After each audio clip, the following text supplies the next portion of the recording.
It's Charter Local Edition. I'm Brad Pomerance inside the state capitol in Lansing today. We are joined by John Kivela. He is a member of the Michigan House of Representatives, representing significant portions of the Upper Peninsula, and that is an understatement. You all represent around 100,000 constituents, but your district covers 2.5 hours driving. Your seatmates covers 5-6 minutes. Right. you know, I have 4 counties in the Central Upper Peninsula: Marquette, Algiers, Schoolcraft, and Moose counties.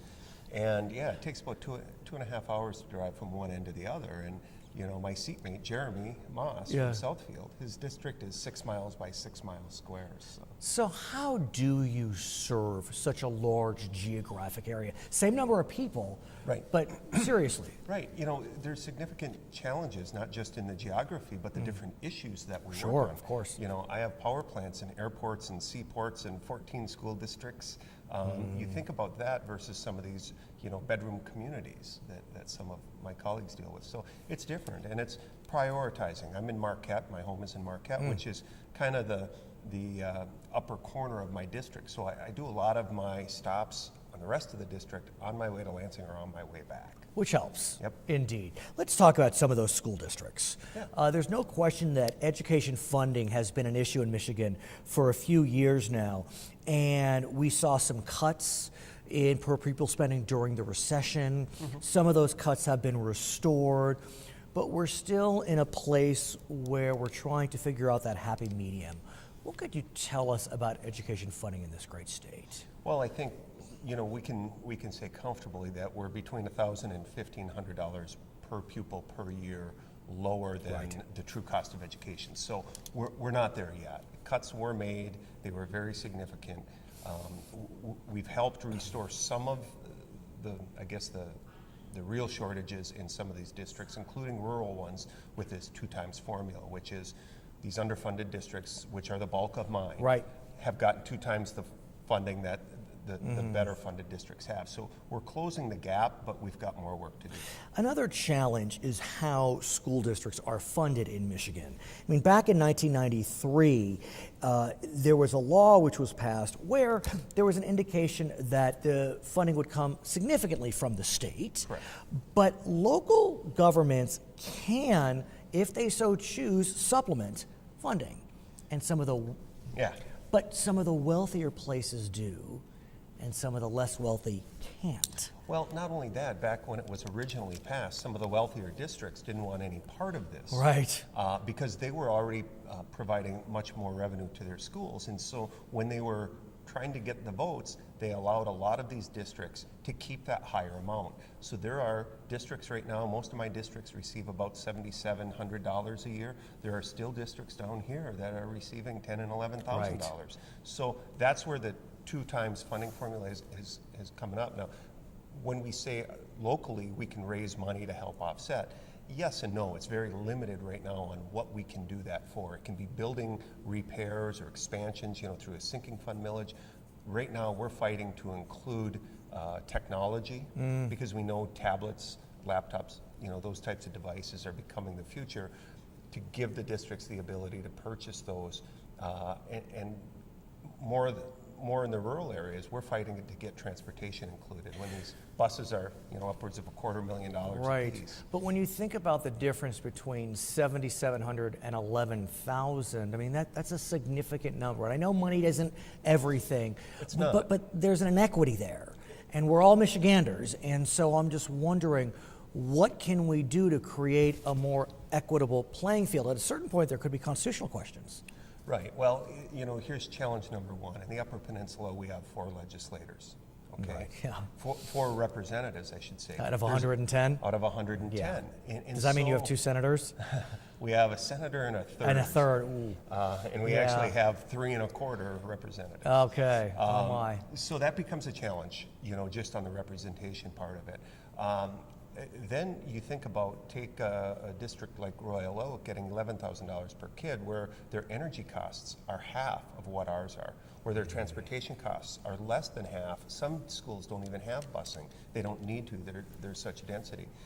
Think about the snow load that we get. Right. So we have significant challenges, but we're vibrant people up north, and we always course seem you to are.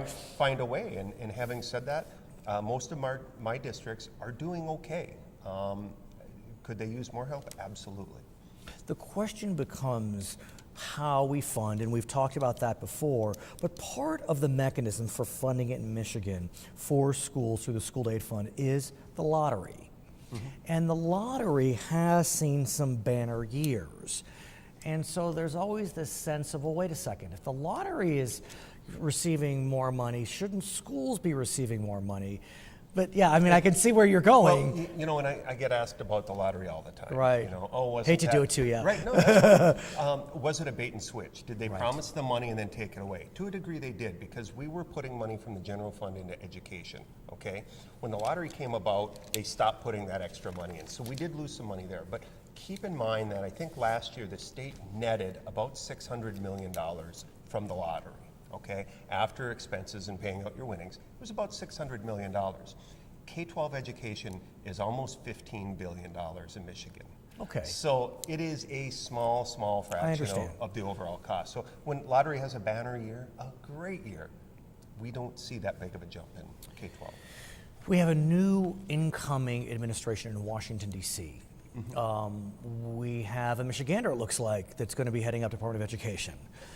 And I want to get a sense from you about where Michigan goes under this new era. Because, look, a lot of school funding comes from the feds. A lot of policy is meted out in Washington. I mean, we do know Common Core is a state program, despite right. what other folks have said. So Michigan can accept Common Core or not, regardless of what Washington may want to say. But talk to us about public education in the Upper Peninsula in the era of a new Trump administration. Well, it's certainly scary because, you know, the president-elect's nominee has spent, you know, many years trying to dismantle public education in this state. I mean, that has been a drive, a move to charter schools, private schools. The Education Achievement Authority is something the DeVos has pushed for that has been an epic failure in Detroit. The charter schools have not performed at the levels that the public schools are in most of the state. But charters are public.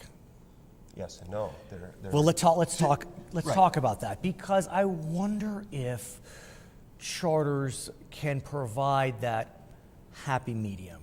Look, we know Detroit has experimented with charters to some success, but to some failure. Mm-hmm. And so it's always a compromise in the end. You know, private schools, vouchers, that may be a bridge too far. But what about charters?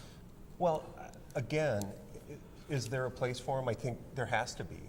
But if we put some of those resources into our public schools where we failed them, I think that we'd have better results. I think that what we've seen in Detroit, because of charter schools and their placement and the lack of control, we've seen a failure.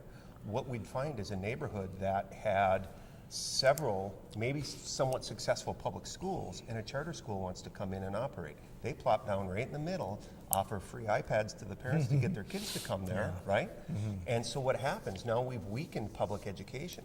They're not playing by the same rules. The school district as a whole isn't looking and saying, boy, we've got 3 or 4 schools here, they're doing a good job, but boy, we really need one right there because we have 42 kids in a classroom and that's not working. Public schools would make that decision. Charter schools, when you're operating for profit, are not going to make that decision. His name is John Kivela. He is a representative in the Michigan House, representing significant portions of the Upper Peninsula. My name is Brad Pomerance in Lansing today, Charter Local Edition.